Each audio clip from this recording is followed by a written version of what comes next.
৳৫ তো আমার দিতে হবে। আপনি না দিলে আমার ওইখানে পরিশোধ করতে হবে। হোয়াট? ৳৫ জন্য কুকুরের মতো ঘেউ ঘেউ করছেন কেন? কোত্থেকে আসে এসব? মানে টাকাটা যদি আপনি না দেন তো আমার দিতে হবে ভাই অ্যাকচুয়ালি। আরে বললাম তো ৳৫ নেই, বেয়াদব কোথাকার।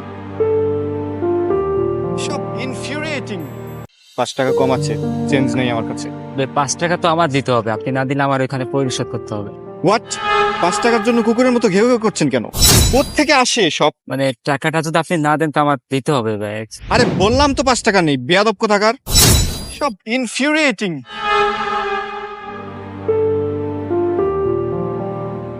কোলাহল আর জ্যামজটে ভরা এই শহরে নানা ধরনের মানুষ নানা রকম কাজ করে থাকে। কারো বড় বড় অট্টালিকা রয়েছে, কেউ বা বড় বড় বিজনেস করে, কেউ বা পথের ধারে বাদামও বিক্রি করে। তাদের কাছে তাদের পরিবারের মানটা অনেক বেশি, সে বাদাম বিক্রি করুক বা পান বিক্রেতা হোক। আমরা তাদেরকে গুরুত্ব দিতে জানি না, সেটা আমাদের অন্যায়। আমরা তাদের সাথে যদি ভালো ব্যবহার করে থাকি তাহলে হয়তো ভবিষ্যৎ আমাদের জন্য আর ভালো কিছু অপেক্ষা করতে পারে। সমাজের এই নিচু শ্রেণীর মানুষদেরকে নিয়ে তাই আজকের একটা ছোট্ট গল্প আপনাদের সামনে তুলে ধরলাম।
আচ্ছা, আপনি কি নতুন নিউ স্টাফ, নতুন কাজে জয়েন করেছেন?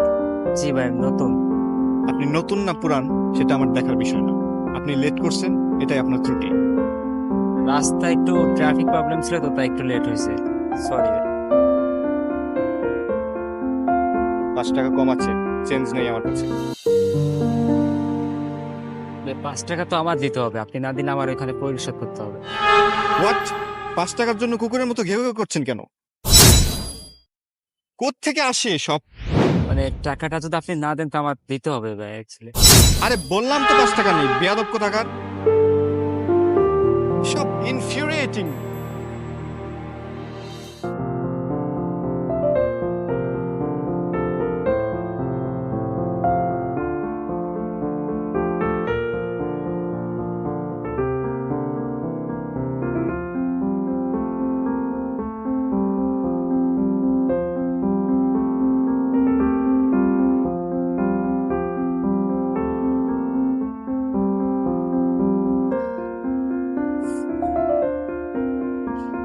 হ্যালো, আসসালামু আলাইকুম। ওয়ালাইকুম আসসালাম। ভাই, আপনার একটা ফুড পান্ডা থেকে অর্ডার ছিল, আপনি কি লিস্ট আনতে পারবেন? ও আচ্ছা আচ্ছা, আচ্ছা আমি আসতেছি। আচ্ছা আসেন।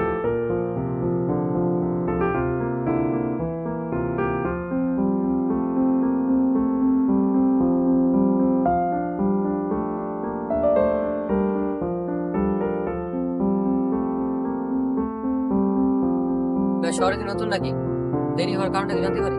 জি ভাইয়া, নতুন আসছি তো, রোড কাট চিনতে একটু সমস্যা হয়, আর তাছাড়া একটু ট্রাফিক জ্যাম ছিল, এই কারণে একটু দেরি হয়েছে। সরি। ও আচ্ছা আচ্ছা, না সমস্যা নেই, নতুন তো, আস্তে আস্তে অভ্যাস হয়ে